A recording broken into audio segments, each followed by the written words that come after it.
Okay, I don't remember if I actually ever reviewed the 2025 Logano like primary shell paint scheme. I'm gonna assume I didn't, but we're gonna ignore that one because I'm not gonna review it right now. Instead, we're gonna do the really cool Daytona car he ran that almost kind of won the race, and it would have been really cool if both Newgarden and Logano won in this car, both of which had really fast cars that weekend, and both of which kind of wrecked each other or ended their race. Actually, they both had mechanical issues. This car's cursed, man. Let's not run this car ever again. So I guess I should clarify first before we actually get started with this review. This is an IndyCar based paint scheme. I have the IndyCar here that we'll review in a second, but for people that don't know, this is theoretically kind of a throwback, but also just a transition of the IndyCar pit livery onto a NASCAR Cup car of the shell car that they ran at the Indy 500 from so far 2023 to 2025. I don't know if it's returning this year. I don't think it is. I think Shell was keeping that car to see if Newgarden could win every year with it. And now that he didn't win this year with it, I bet you they might change the paint scheme up. It's a good car though. Anyways, we'll focus on that later on. Let's actually get this car looked at and take a look at the sponsors and everything. On the front end, you have Pennzoil, Shell, Ford, Mustang, 22, Sunoco Fuel, Goodyear, NASCAR Cup Series number 22, Pennzoil, Shell. Hunt Brothers Pizza Auto Trader on the left side, Snap-on, Discount Tire, Joey Logano. That's really all you got. You got some contingencies on the B pillar here of Ford, PPG, looks like Mazak, AAA, and I want to guess Coca-Cola. Why is Coca-Cola allowed to have a contingency sponsorship like that, but they can't have an actual diecast? Your logo's still there. We see it. Trust me, we actually look for it more now because of you. 22 crew, Shell, Pennzoil, Ford, number 22. On the deck, you got Shell, Pennzoil, Logano, and on the roof, you have 22 and the Cap Gemini logo, which I still don't know what that is. They've been on the back of Penske cars probably for about 3 or 4 years now. And I just have no idea what Cap Gemini is. It sounds honestly like a sorority house, Cap Gemini. Like a very modern sorority or frat house. No, definitely sorority house. It wouldn't be a frat house. Frat house would not call themselves that. They gotta have Delta Alpha for sure. Anyways, that's out of the way. It's a pretty good throwback. I don't know if I'm gonna call it a throwback. I don't really know what to call it because it kind of is a throwback. Whatever at Daytona and was ran kind of in conjunction with the IndyCar running the same year, just later on in May. So let's get the IndyCar out. Here it is. Now, some people will say, oh, it looks nothing like the IndyCar. Well, no, duh, buddy. It's completely different cars. It's not the easiest thing to make a remake of. I'm sorry. Did you expect an accurate model? Like, did you expect this car to have just a red stripe on the top? And actually, that's exactly what they did. They just added a white here, and they didn't make the spoiler red. Never mind. But anyways, like, yeah, little stuff like that. I actually like the way the 22 car came out, actually. It looks really nice. It also reminds me actually more of the Scott McLaughlin Bathurst car than the Bathurst car throwback they ran at Phoenix a couple weeks ago.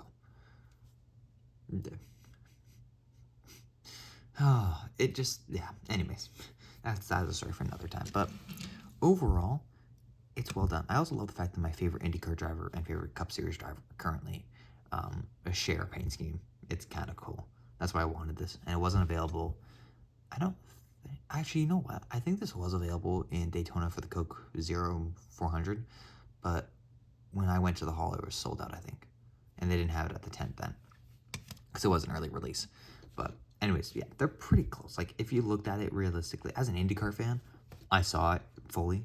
Some people maybe didn't because, you know, the white is too late in the car, and it's not yellow right here at the end, and blah, blah, blah. Oh, and the number's not the right color.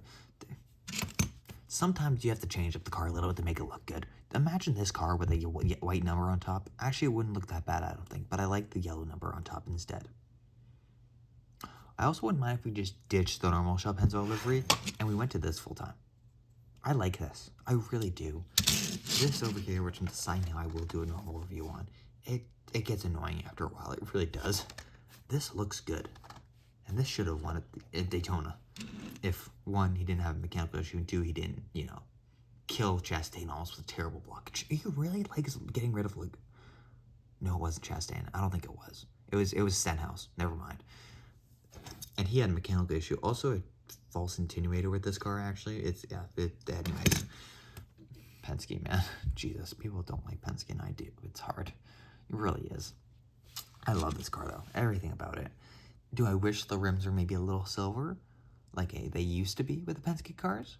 Maybe, but at the same time, this gray actually kind of works, because I don't think you're going to get this green light type mold gray silver on this car. One, in real life, and two, actually on the diecast itself. Although, you know, you could have the Cody Ware wheels that are orange on a gold car. I can't wait to do that review. But yeah, I don't really see anything wrong with this car. I don't think I see anything I would honestly change. Make this the full-time car, please. Joey always has these one-off cars, and they're always perfect. And then we just never see them again. Like, really? Come on, man. Even just the Pennzoil cars look good every single year. And they change them up a little bit now, but they look good. And I wish they ran more races than the one race they run a season now, I think, honestly.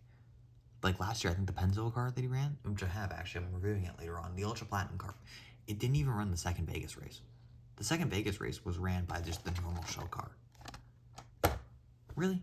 I thought it was all Las Vegas races were in the special Pennzoil car. Because Pennzoil sponsored one of the race, the first race and the second race, they just sponsored just solely for no reason. But anyways, I'm pissed it doesn't run more. I wish it had like 5 races a year, honestly. Let's get rid of AAA. I don't like those cars, and they never get produced anyways. And let's just bring back the full Pennzoil car. I don't even need Blaney to be sponsored by Pennzoil anymore. Move that sponsorship to fully sponsoring Logano. Please. That's the end of my rant for that. Anyways, yeah, I wish this car was a little bit, I wish it didn't wreck. But everything, again, I don't see an issue with this car. I'm sure some people might have an issue with it, but I don't. I love it. Actually, I do have an issue with this car. Lionel just screwed it up. Obviously, the base was white on this car. You can tell that because the Sunoco logo here and the Discount Tire logo there. And kind of Discount Tire logo there. And the kind of the Sunoco logo. They didn't execute well on some of the decals. And there's a little something going on there on the right quarter panel. But otherwise, it's a car well done by Lionel and by Team Penske. Why can't the other 2 cars have cool cars like this? Honestly. Really, like, Blaney gets the worst throwbacks ever, and Joey gets the coolest cars ever, and I'm actually kind of pissed about that. Blaney's your best running car. He honestly should get some better paint schemes. And with that, that's the end of my TED Talk. Thank you, Penske, and thank you, Logano, and thank you, Joseph Newgarden, for winning the Indy 500, because if you didn't win the 500 the last 2 years, this car wouldn't have existed. So, yeah, let's all thank Joseph Newgarden. Or you can just subscribe. I prefer the subscribing option, but